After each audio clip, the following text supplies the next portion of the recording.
All right, good afternoon. This is John Wald with Primary Residential Mortgage. Quincy, who are you with, bud? Cummins & Company Realtors. All right, perfect. Doing podcast number 23 and about post-closing, right as you're closing, what are you doing right before it in terms of your address change and all that stuff? Right. So let's start with the first slide there, Quincy. Water bill. So basically with water, here's what we need to understand. Water, whether you buy a house in the city or the county, you're basically being, I'm talking about Baltimore, You're basically being serviced by Baltimore City.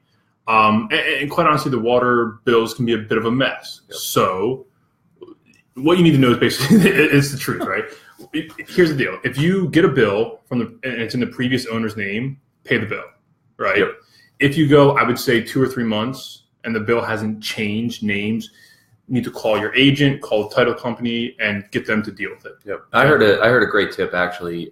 When you get a water bill, so like Quincy said, the water bill is going to come in the other person's name.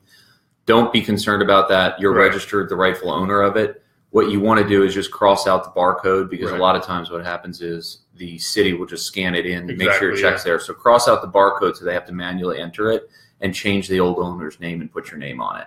That is true. And don't pay it online too. Yeah. Like if it's in the wrong name, pay by check and don't pay online. Yeah. Perfect. Lender transferring the servicing rights. So, and I'll handle this one because what happens, no problem. Whenever you're doing a loan, we have the right as a lender to sell your loan to somebody else. If we do sell your loan to somebody else, in doing that, your terms of your loan will not change. It's just who you're writing your payment to. So I always ask, I was just actually at a closing this morning and I told the client, hey, look, we may sell your loan. We don't know. But before, you always have the right to make your first 2 payments to the lender, the original lender like us. And if you want, I always just reach out to me and make sure that it was sold to the proper person. The servicing of the loan, again, is just who you're writing your check to. The terms of the loan will not change and should never change. So just be aware that sometimes that could be sold. And every company sells it. No matter how big of a company or how small of a company, they do sell the servicing rights. Gotcha. And I always tell people before you skip, when we're at the closing table, I always say that first payment, use that payment voucher you'll get at closing. Don't set up automatic payment till at least the second. That's a good point. Yeah. Yep. Second payment,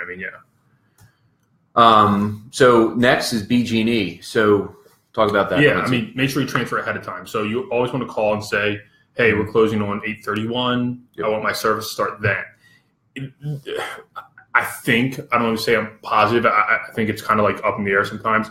There's a bit of a grace period, but if you wait too long, you will get charged. The buyer of the new property will get charged a fee to basically turn service back on. Yep. And it's not cheap. So you want to make sure you just call. It's usually a transfer service. If you've been renting or you own an own place, not a big deal. You can do it online.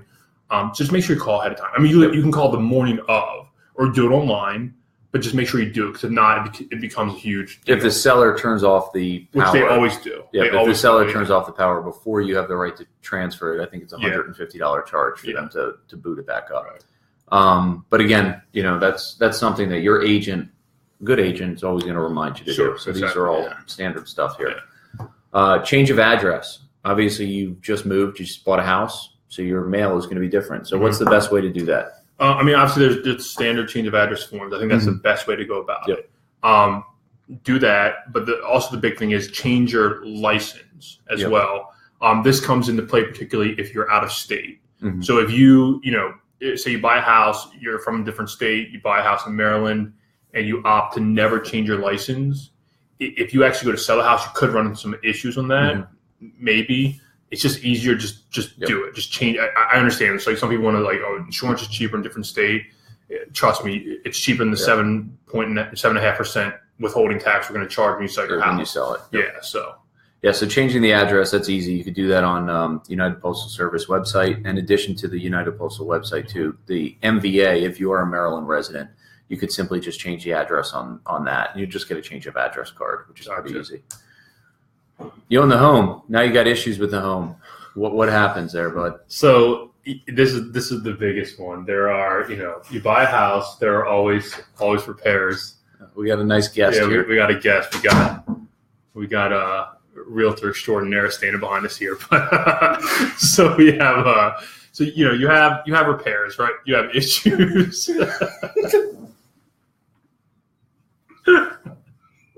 Anyway, so you buy a house.